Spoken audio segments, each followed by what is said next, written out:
kita katakan mengingatkan kembali. Jadi, untuk pertama mengamalkan ilmu yang sudah diterima, sudah dipahami dan sudah dibaca atau ditulis mungkin. Ya, diamalkan dengan sebaik mungkin. Seperti pesan Nabi Isa alaihissalatu wassalam, beliau mengatakan, "Man amila lima alima awrasahullahu ilma ma lam ya'lam." Barang siapa yang mengamalkan ilmu yang sudah dia pahami, maka Allah akan memberikan dia ilmu yang belum dia pahami. Man amila bima amila awrasahullahu ilma ma lam ya'lam. Barang siapa yang berusaha dan berupaya mengamalkan ilmu yang sudah dia pahami, maka pasti Allah akan memberikan ilmu yang belum dia pahami. Nah, sebagai wujud daripada atau sebagai praktik, ya, sebagai wujud nyata atau ketika kita ingin mempraktikkan apa yang Nabi Isa sampaikan kepada kita semua, maka pertama, apa yang kita terima, kita pahami, kita berusaha mengamalkan pada diri kita. Yang kedua, untuk disampaikan kepada orang lain dalam bentuk mengajar. Pernah guru kita di Saulatiyah, yaitu Syekh Tariq Sirdar Ali, beliau mengatakan ketika kita ngaji pagi di musim libur, dari di Saulatiyah itu ada jadwal belajar musim libur. Ya, ketika libur dibuatkan jadwal yang mau ikut belajar daftar dari jam 8 sampai jam 12 sebelum libur. Nah, di sana beliau mengingatkan kami semua dengan pesan beliau mengatakan, kalian telah belajar, kalian sedang belajar, amalkan apa yang sudah diterima, amalkan yang sudah dipelajari. Mengajar, jangan sampai tidak mengajar. Dan jangan khawatir mengajar sekalipun kurang bisa, kurang mampu. Beliau mengatakan Allah memberikan kita ilmu setengah di saat kita belajar dan setengahnya di saat kita mengajar. 50% di saat kita belajar dan 50% di saat kita mengajar. Kenapa? Karena Allah akan berikan sesuai dengan kebutuhan. Dan juga yang istimewa kata ulama, al-mutakallim min barakatis sami'in. Yang berbicara itu adalah bagian daripada barokah para pendengar. Apa yang dibutuhkan oleh pendengar, maka itulah yang Allah akan salurkan lewat pembicara, lewat guru, lewat pembina, pengasuh, pembimbing. Nah, oleh karena itulah apa yang menjadi pesan guru-guru kami, guru-guru kita semua, saya sampaikan pada hari ini, berusaha mengajar. Mengajar tidak mesti harus di tempat-tempat formal, ya, sekolah-sekolah yang sudah berdiri. Mengajar, pokoknya mengajar. Diniyahkah, TPP kah, TK, SD, SMP, SMA, bila perlu mengajar di tempat-tempat yang atau di jenjang yang lebih tinggi.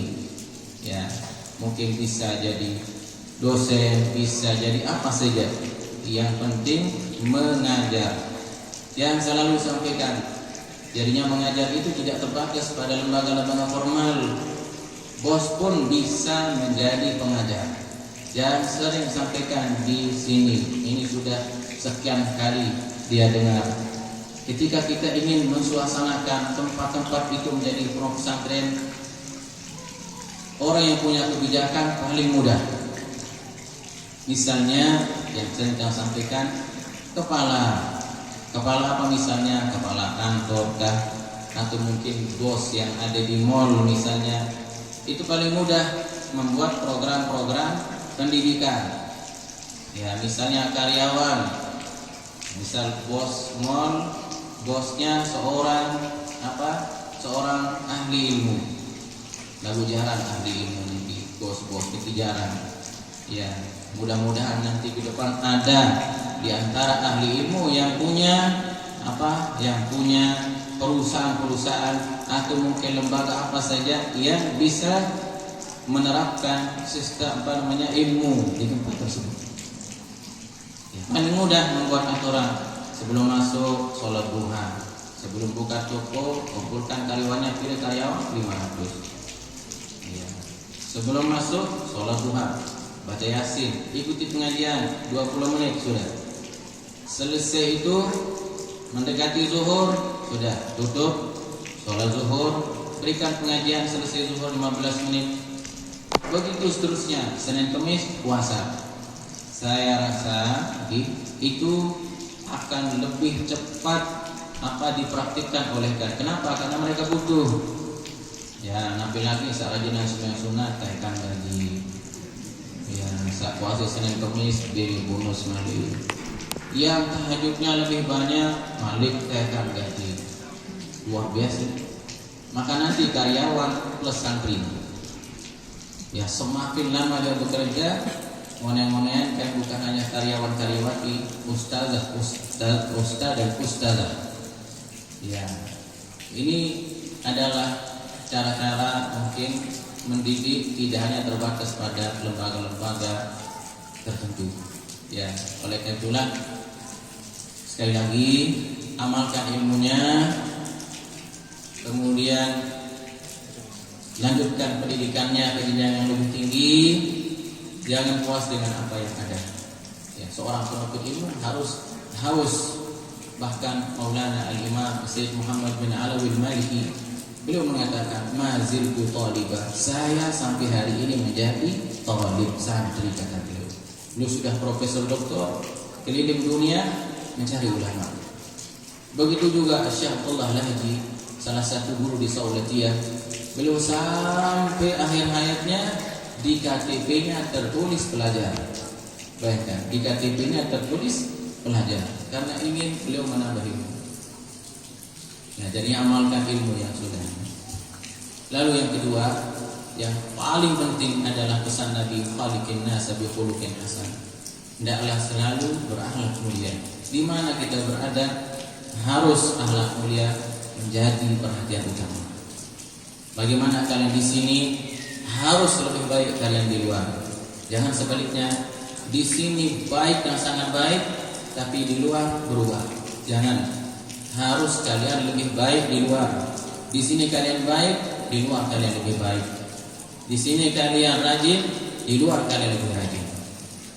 Ya, berusaha menjadi orang yang lebih baik. I'malu fasayarallahu amalakum wa rasuluhu wal mu'minun. Berbuat baiklah, karena yang menilai kita Allah.